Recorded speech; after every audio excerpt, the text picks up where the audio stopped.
Good morning. Just woke up. It's about 8:40. Saturday, December 3rd, I think. Yeah, it's a really nice day out. Typical Washington weather. Yeah. Gonna be doing a leveling kit on my buddy John's Dodge. He's gonna come over here about 20 minutes and we're gonna get started. Leveling kit in 35s. So I'll show you guys how it goes and we'll see what's up. Here's the weather. Looks like it rained last night. Got my drift car over there. Little tyke in the background on the tire. Pro-Chart car there. There's my shop. Basketball hoop. Trailer. But yeah, it's not raining right now. Looks like it rained quite a bit last night. So yeah, we'll get started here shortly. Alrighty. I'm gonna go head out and get some coffee real quick before John gets here with the truck that we're working on. Yeah. Gotta wake up. I have coffee every morning, so gotta have coffee or else, or else I'll be dead. So I'm gonna run up to the local coffee stand, grab some coffee, and get started on that truck. We're here. Don't mind the big ass crack by window. But yeah, at the coffee stand, waiting in line. Gonna get my 24-ounce white chocolate mocha with whip and be ready to go. Alright.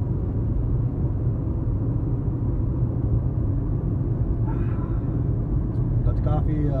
John actually just called me. He's about a couple minutes early, 10 minutes early, but that's no big deal. So he's at my house waiting for me. I'm only a couple minutes away, so gonna head home and, like I said probably 4 times already, get started on the Dodge. Alrighty. John's here. He's pulling in his truck.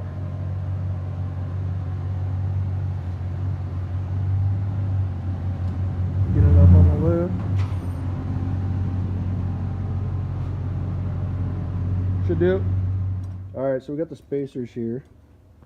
And if you look on the studs, they're threaded.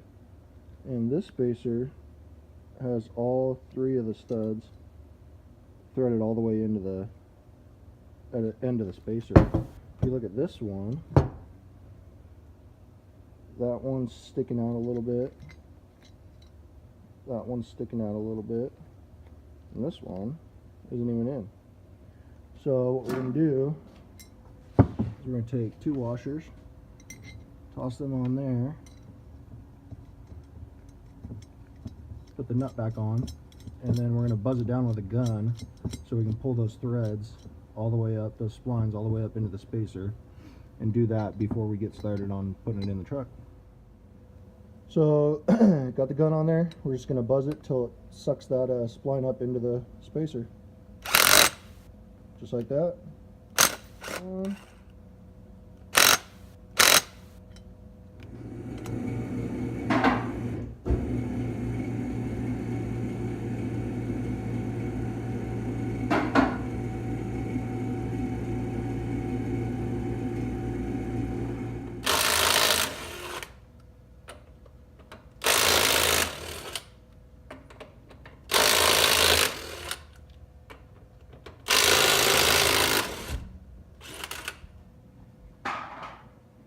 So obviously the first step is getting your truck up, making sure it's on there tight, not going to fall off, and taking your wheels off.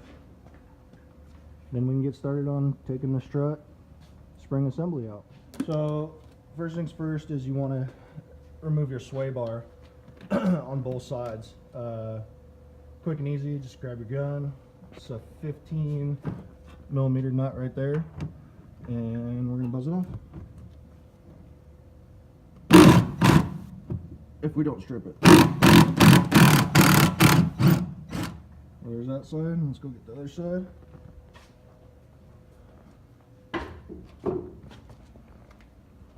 Same thing.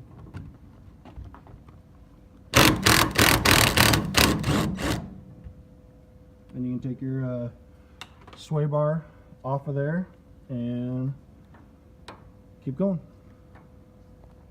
Alright, so if you see on the top of your strut mount, there's 3 nuts. There's one right there, there's one right there, and then there's one on the front side over there by that writing on the inner fender liner.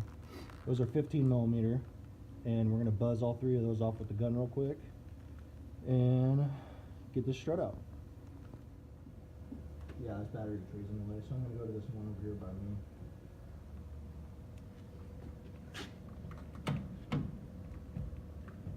Alright, ready?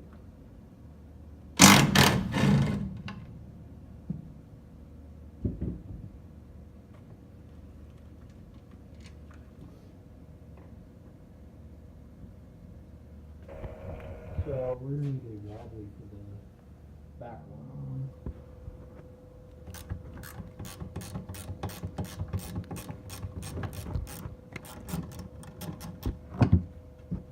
That one.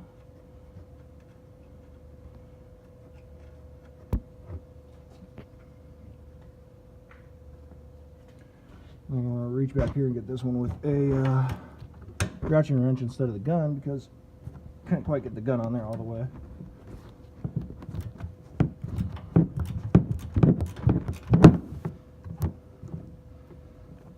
Nice and tight. It'll push the fender liner out of the way.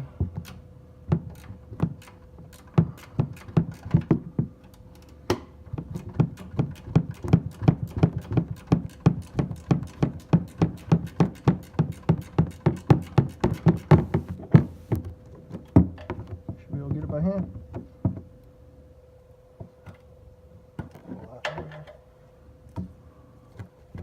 Pull that vacuum line off of there.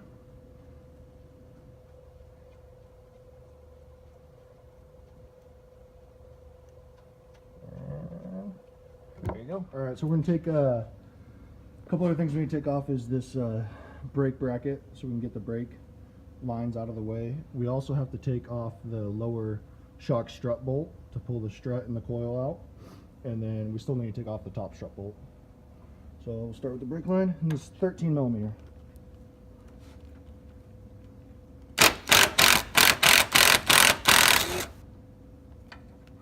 So there's that. That gets that out of the way, and then we'll do the lower and upper shock bolt. So lower shock bolt, 13/16. There's a little hole over here on the side by the sway bar, and we're gonna get it in there and buzz her off.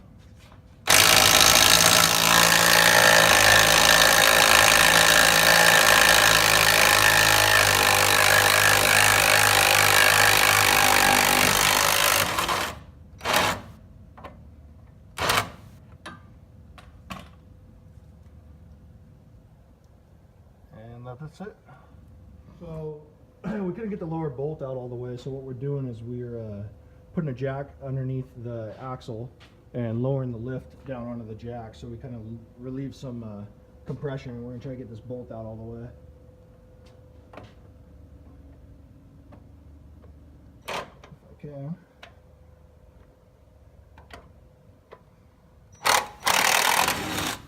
And there it is.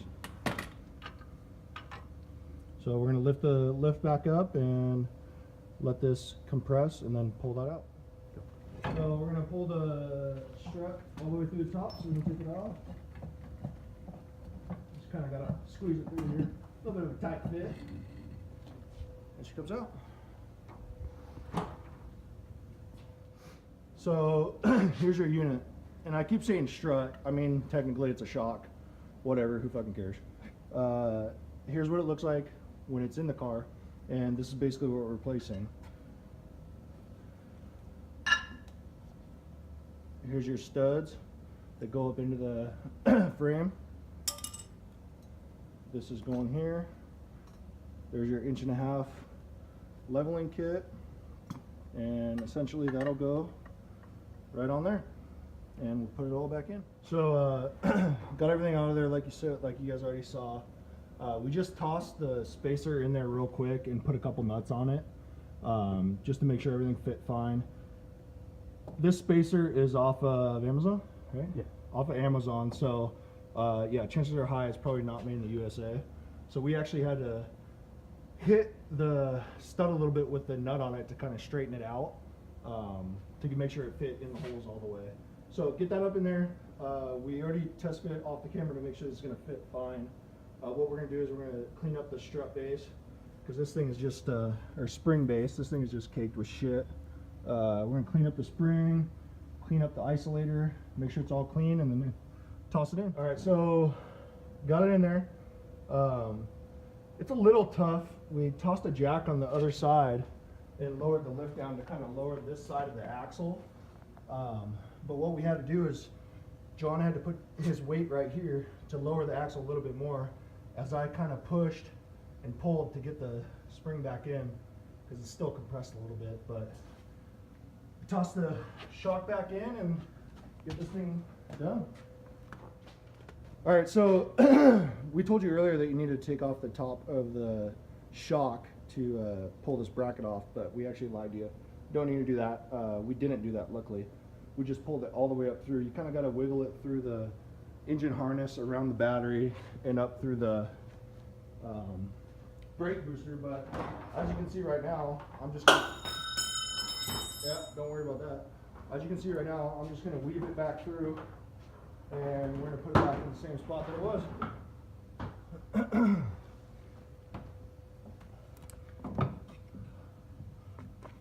So you kind of got to pull the engine harness a little bit, squeeze it through the booster if we can. Looks like we're getting hung up a little bit. Yeah, the coil. On the coil. Yeah.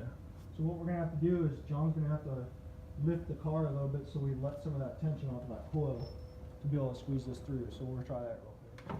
So all you have to do is lift it up a little bit, give us a little bit more room, toss this bracket on those studs, and voila. Put the top stud up. So we're going to toss the three, these are the 15 millimeters, toss them on there. It'll be easier if we toss these top ones on first.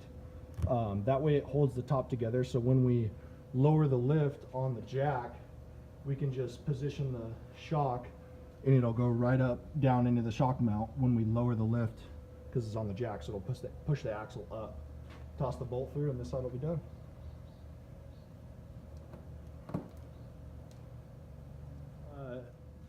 We were tightening these. The stock ones are 15s. Believe it or not, the ones from China are 14s. Makes sense. So, my right hand's going to hold the shock. John's going to go down with the lift, and then I'm going to put the bolt in at the same time. So as John's going down with the lift, the jack will push this side up. It'll pull the shock down, and I can go in with the bolt. So go ahead, John. Going down. Nice and low. Hang on. Tap it. Tap it. A little bit more. And one more tap. And we're in. The lower shock bolt. We already snugged up the upper strut mount, whatever. Now when you're tightening these, make sure you go in a circle, so you're not just wrenching down one side all the way and then wrenching the other one down. Go around so it's even. We're going to buzz this guy through, and other than this side, all we have left is that sway bar mount, but we're actually going to leave it off because we still need to do the other side. We're just going to show you guys on the video how to do one side, mimic everything, and do it on the other side. So let's tighten this thing up.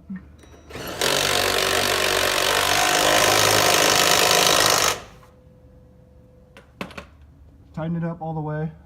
What you're going to do is, it's kind of hard to see. Oh, actually, you can see it. Right here where my finger is, that's the head of the bolt. So make sure it's flush with the shock mount, which is right here. So once you're in there and it's flush, then you know it's tightened all the way. You can kind of hear the difference on the gun too. Only other thing we're going to do is toss this 13 millimeter bolt back in for the brake bracket, and this side's done. All right, so I know we said we weren't going to show you this side, but after looking at it, we're actually going to have to. For this Dodge Ram Make Cab, this is the 1500, so a gas motor. you need to take out the airbox. I don't know on the diesels if the airbox is there too, but down there you can see our shock mount, and we have no way to pull it up and get it out of here without taking off the airbox. So take out your airbox, take off the hose clamp, bolt there, bolt over there, and pull it out. So this side, your track bar here is in the way. If I had a long socket like we used on their side, I had to have no way to get to it. So we took a short socket and a wobbly, and we're gonna kind of cross our fingers and hope that we can get it with this. So we'll let you guys know in a second if we can. So we actually had to come from on top, and we did use the long one still. We used the long socket, wobbly, and we came on top of the track bar. So we're gonna hammer down and see if we can get it off.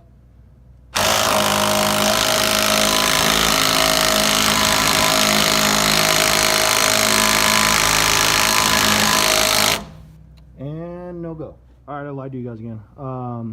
You actually didn't need to take off the 2 top bolts because this airbox, you just flip up all the latches, 1, 2, 3, 4 of them, pull the filter out, and it's got 1 stud there, 1 stud there, and you just pull up on it and it comes out, and there's our strut mount. So make it nice and easy now.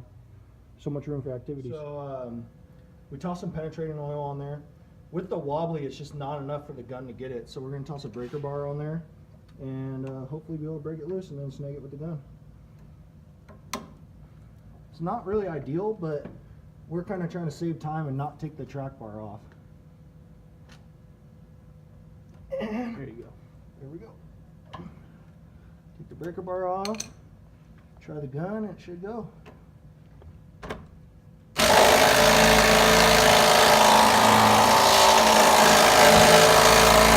Oh, I lied again. It's about the 6th or 7th time today, so we can get a little bit more with the breaker bar and try again.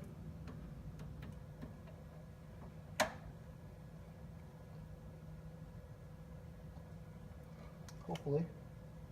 Make sure it's on there all the way. Oh, well, that's probably why it wasn't working. We toasted a wobbly. So we'll get a new one on there and try. So it didn't work the first time. We actually broke the wobbly, as you saw. So we're going to try again. Get this thing loose.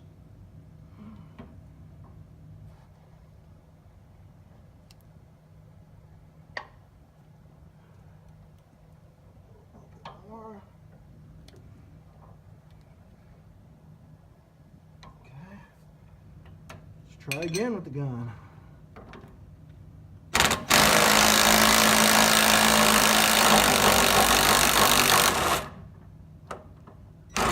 And we're pretty much out. So we're gonna relieve the pressure and then we'll be able to get it out of the way. All right, so we are all finished up, tightened up, everything's tightened down. Got the new puck lift on there. Now this side, we didn't video it, but we actually had quite a bit of a trouble dropping the axle enough to get the spring back in there. So what we actually had to do is on your track bar there, I think that's the track bar, drag bar, whatever. Take that bolt out, and that'll allow the whole side, along with your ball joint there on the track bar, drag bar, whatever one it is. Take that out, take that one out, and it'll allow it enough to drop. We also used a spring compressor, made it easier. So anyways, we're all done. Gonna get some 35s mounted and we'll see how it looks. So we got the old tires here. They're actually still in really good shape, but John's stepping up to the big old BFG. What are these? The all-terrains, yeah. KO2s. Stepping up to 35s. So getting the old ones dismounted and mounting up these. All right, so when you're mounting tires, you know, there's a lot of things to look at. I just lubed this one up, so it's really dirty, but a lot of people don't know about the dot number. DOT number, first four talks about, first four and second four actually are for the manufacturer. The last four right there that you can see, 3216, That means the tire was built in the 32nd week of 2016. So if you ever go buy new tires from a tire shop and either put them on yourself or have them put on, and those say something later than, you know, a couple years, I would tell the tire the tire company that you're buying them from to get you some newer tires. You know, over time the rubber can break down, and it's not good to put old tires on your car. So you definitely always want to check the dot number when you get new tires. Make sure they're not trying to sell you 3-4-year-old tires. But yeah, just a little tidbit for people to know about the dot number. So I got all 4 tires mounted. We got John airing them up right now. So he's not going to be really loading anything up. So I think we're going to go 40 PSI. Nice new brand new tires, 35s. There's the old ones. Still good tires, but when you do lift kit, you got to step up. Be a big boy truck. Got the truck all done. 35s, leveled out. Looks good. No rubbing, nothing. Truck's all level now. Truck's all done. Took it quite a bit longer than we thought. I'm really dirty. We had trouble with that right front, but no big deal. We got it done. It was probably, I don't know how long it take us. Probably 4 hours, I'd say, if you don't count the tires. 3.5 hours if you don't count the tires. So just gonna get cleaned up here, and we'll see how the rest of the day goes. That's about it. So this is one place I haven't been. It's up on my roof of my shop. Todd's here. We're checking out, seeing if there's any leaks. Supposedly there's got a leak right in this area here, so he's gonna do some poking around. He's the expert. But yeah, I've never actually been up on this roof since I got my house about 4 years ago. Golf cart, Pro Charge car, Todd's work truck, drift car, trailer. There's my house. Pretty good view from up here. I'm out of breath.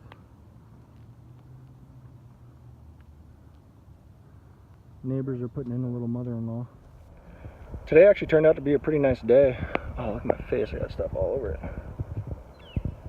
Dirty from doing that truck. Anyways, today turned out to be a pretty nice day. Just helping people out. I got another buddy coming over in a little bit. We're gonna check out the brakes on his BMW, make sure they're good to go. But I don't know if you guys can't see it from here, but if you look over, just on the other side of those trees back there is Evergreen Speedway. I can see it from here. I don't think you'll be able to see it on the video, but I live less than a mile from Evergreen Speedway, so drifting the car's pretty nice and easy. Just take the drift car over there, drive it over there, and slay some tires. But yeah, anyways, I'll let you guys know what we find out for the roof. Just got done looking at the roof. Found a couple nail heads under the shingles that were sticking out, so we kind of tossed some tar on those and kind of sealed those up a little bit, so hopefully the shop stops leaking. Cleaned up, got John's truck all done like you guys already saw. Just cleaning up in the shop now. Got a lot of stuff I gotta clean. Clean up our tools, clean up some used oil, got over here on the side and swept the floor and whatnot. So yeah, shop's messy, it needs a big old cleaning, but no big deal. Aaron's on his way over right now. He's gonna work on his Mustang a little bit, and I'm just kind of hanging out, not really doing anything, drinking some beer. That's about it. So we'll see how the rest of the day goes. Aaron's here. Say hi, Aaron. Hi, Aaron. Woo! So we got his car in. 95 GT. What? 94 GT. And what are you doing to it, Aaron? I'm going to adjust the pinion angle He's going to adjust the pinion angle.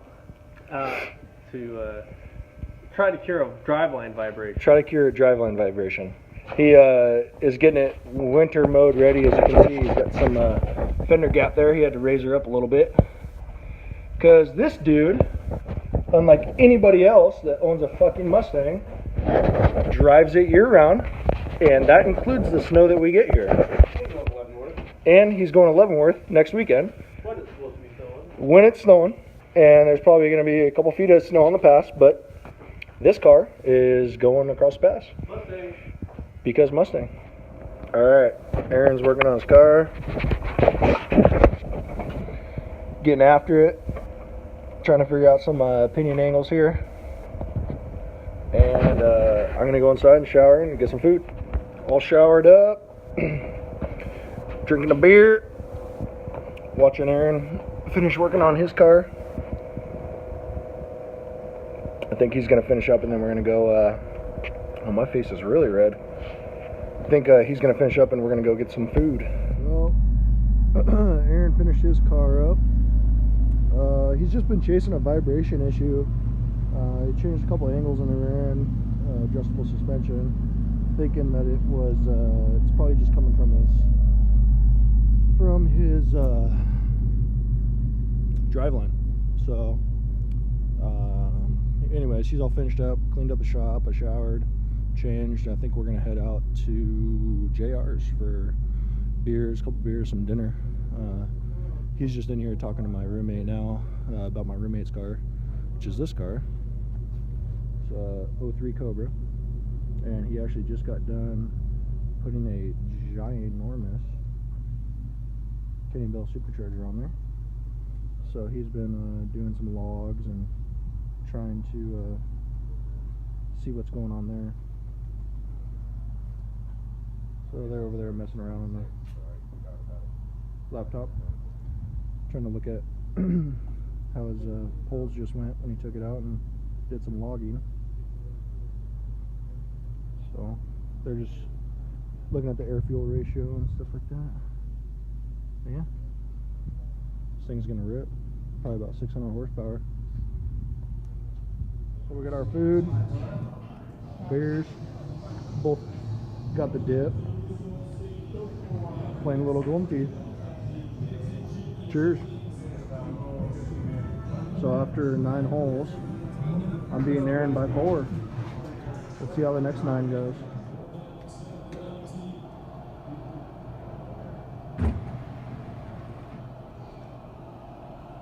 Stop. Uh-oh. Uh-oh. No. Wah, wah. Uh-oh. Uh-oh, it's rolling. It's rolling. Ooh, you're still good though. Oh no, that's way up. Uh-oh. No. Oh my god. That looks like a hole in one.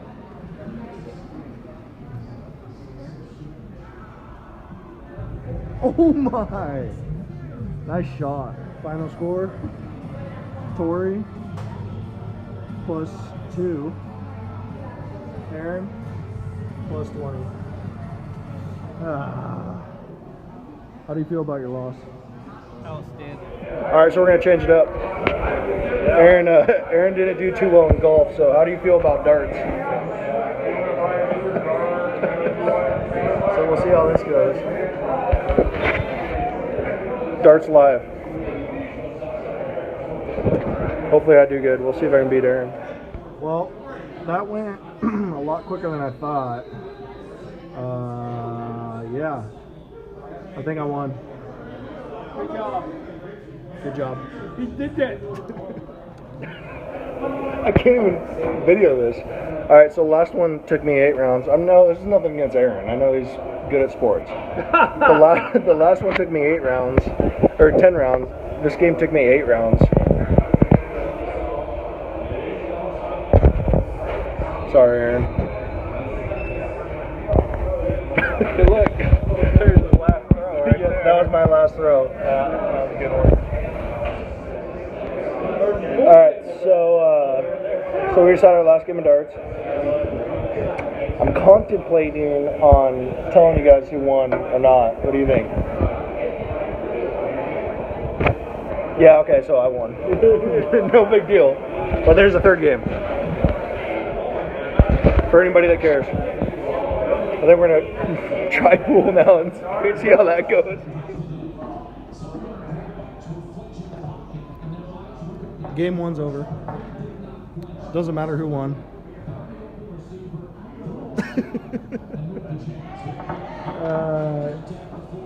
Yeah, that's all we need to say about game 1. So Aaron's probably the only dude that has ever built and boosted up my self-confidence more than anyone else as far as darts and golden tee and pool go. But yeah, thanks for that, Aaron. Appreciate it.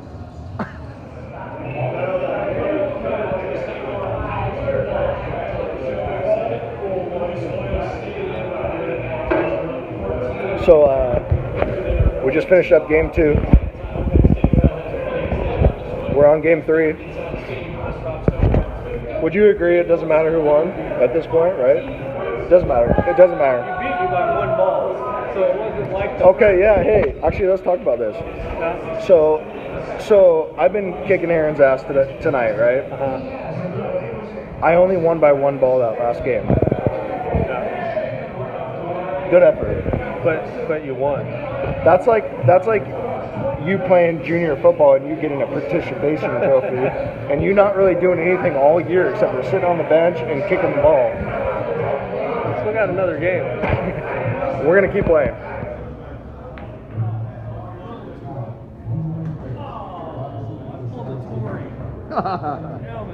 All right, so this is game 3. I've won the first 2 games, and darts, and golden tee, but no one's counting. Let's see what happens for game 3 of pool. Hold on. Are you vlogging? Yep. Just want to make sure. 8-ball. Side He pocket. calls the 8-ball side pocket for the win.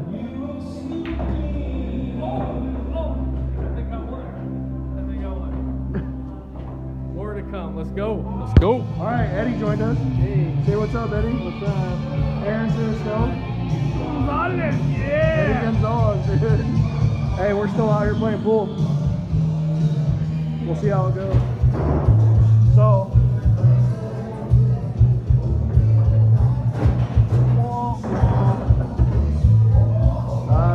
third game? Is that the third game? Fourth game? Fourth game's over. So we're tied. You won 3 and 4. We're tied. I'm sweating a little bit. Fourth game's over. Aaron won the 4th game. Corey beat himself. I beat myself a scratch on the 8-ball. So now Aaron and Eddie are gonna play. And supposedly Eddie's a pool shark, so we'll see how that goes. Hola Gonzalez. Eddie Gonzalez. Oh! Dude, was that a what we call a miscue? All right, guys, we're gonna end the vlog here. So this was my first ever vlog. I don't know what you thought about it. I don't know if it was good. Probably wasn't good. You guys probably actually don't give a shit because I actually only have 2 subscribers, and both of them are my friends. So really doesn't matter. But hey, if you did like it, like, subscribe, comment, tell me what you thought.